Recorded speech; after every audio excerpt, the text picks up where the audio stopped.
हे मंडळी नमस्कार. तर आज मी पहिले साहित्य सांगते, मग नंतर आपण बघूया रेसिपी काय बनवत आहे.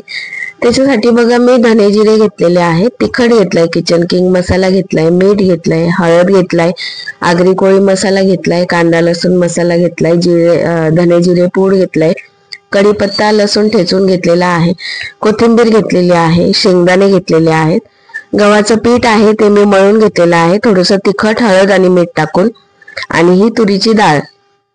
तर बऱ्याच जणांच्या लक्षात आलेलंही असेल की मी कुठली रेसिपी बनवत आहे. तर जास्त वेळ नको घालूया आणि मी सांगते तुम्हाला की आज आपण वरण फळ म्हणून रेसिपी आहे तर ती बनवत आहोत. कुठे कुठे याला वरण चकोल्या पण बोललं जातं. तर खानदेशामध्ये ही स्पेशल रेसिपी आहे. झटपट होणारी पण आहे आणि फुल मील रेसिपी आहे. तुम्ही डिनरमध्ये लंचमध्ये खाऊ शकतात. अतिशय म्हणजे टेस्टी लागणारी आणि पोटभरीची ही डिश आहे. तर बघा मी तेल गरम करून घेतलंय, कुकरमध्येच बनवत आहोत आपण झटपट असं. त्याच्यामध्ये जिरे राई घातलेला आहे, तेलामध्ये कढीपत्ता टाकलाय, लसूण आहे ठेचून घेतलेला तो टाकलेला आहे, 8-10 लसणाच्या पाकळ्या मी घेतलेल्या होत्या त्या ठेचून घेतलेल्या आहे. तर लसूण थोडासा आपल्याला गोल्डन ब्राऊन होईपर्यंत परतवायचा आहे आणि झाला की मग आपल्याला सगळे मसाले याच्यामध्ये ऍड करायचे आहेत. तर आपला लसूण पण आता झालेला आहे. तर आता आपण मसाले घालून घेऊया. अतिशय टेस्टी लागते. तुम्ही नक्की ही रेसिपी घरी बनवून बघा. जेव्हा तुम्हाला कमी वेळामध्ये झटपट असं जर डिश बनवायची असेल तर ही डिश खूप झटपट बनणारी आणि टेस्टी अशी आहे. तर बघा मसाले टाकून घेते आणि मसाले आपल्याला व्यवस्थित परतवायचे आहेत. मसाले जळायला नको म्हणून मी थोडंसं पहिले सुरुवातीला पाणी घालते याच्यामध्ये, कारण की तेल आपलं भरपूर तापलेलं आहे.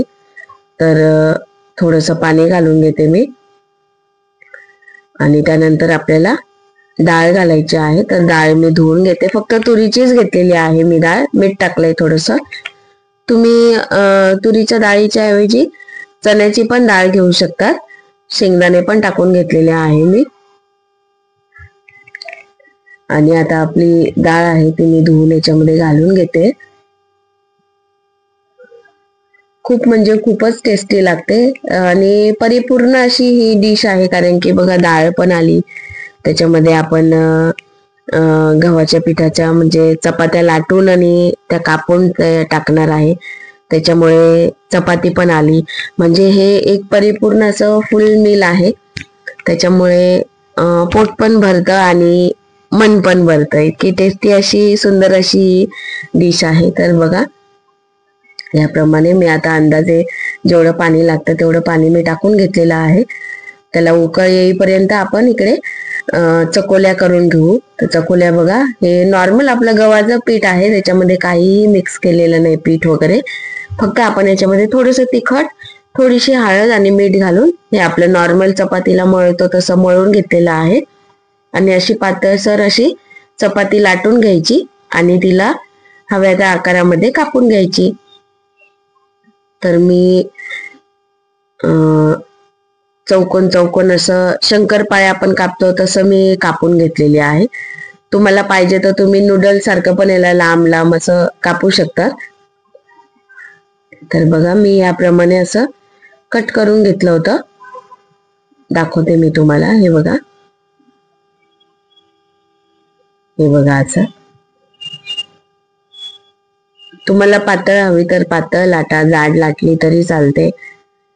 फक्त एक शिट्टी जास्त घ्यायची म्हणजे ते शिजून जाईल. आता बघा पाण्याला पण उकळी आलेली आहे आपली आणि आपण हे चकोले आता त्याच्यामध्ये घालून घेऊ. हे आता तुम्हाला दिसत आहेत एकमेकांना चिटकल्या आहेत अशा, पण आपण जेव्हा ह्या उकळत्या पाण्यात घालतो तेव्हा त्या सुटून येतात, व्यवस्थित मोकळ्या मोकळ्या होऊन जातात, चिटकलेल्या राहत नाही. तर बघा किती मस्त पैकी सगळ्या सुटलेल्या आहेत, चिटकलेल्या नाही आहेत एकमेकांना. आणि छान असं मस्त ही रेसिपी तयार होते. थोडीशी मी कोथिंबीर घालून घेते आणि थोडी आपण नंतर घालूया झाल्यानंतर. मस्त पैकी तरी पण आलेली आहे याला. आणि आता आपल्याला याला 3 शिट्ट्या करून घ्यायच्या आहेत. तर मी 3 शिट्ट्या करून आणि मग नंतर तुम्हाला मी दाखवते. सॉरी, मीठ वगैरे टेस्ट करून घ्यायचं. मिठाचं प्रमाण वगैरे, आणि मग त्यानंतर आपण कुकरचं झाकण लावून याला 3 शिट्ट्या करून घेणार आहोत.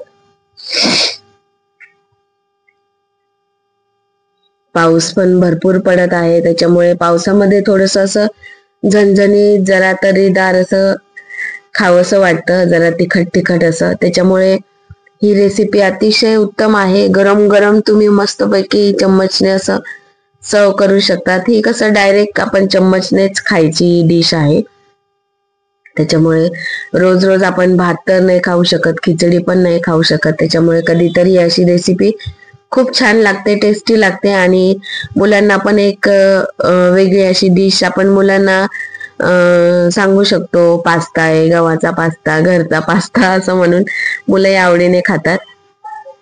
तर बघा आपली झालेली आहे, आणि मी सर्व करून दाखवते तुम्हाला बाउलमध्ये. एकदम गरम गरम वाफा सुटलेल्या आहेत, आणि सुगंध पण एकदम छान येत आहे. असं गरम गरम असं जर खायला जर भेटलं तर मन एकदम तृप्त असं होऊन जातं, आणि पावसामध्ये असं काही खायची इच्छा फार होते गरम गरम असं. त्याच्यामध्ये जर तुम्ही ही वरण चकोल्याची रेसिपी जर ट्राय केली ना, तर खूप म्हणजे खूप छान लागते. अतिशय छान अशी झणझणीत अशी मस्त अशी, दिसायला पण किती छान दिसत आहे, आणि लागते पण खूप टेस्टी. तर तुम्ही नक्की ट्राय करून बघा, आणि माझ्या रेसिपी खरंच तुम्हाला आवडत असतील तर लाईक करा, शेअर करत जा, आणि सबस्क्राईब करायला विसरत नका जाऊ. सबस्क्राईब नक्की करा, म्हणजे अशाच नवीन नवीन पद्धतीच्या रेसिपीज मी तुमच्यासाठी घेऊन येत जाईल. धन्यवाद. श्री स्वामी समर्थ.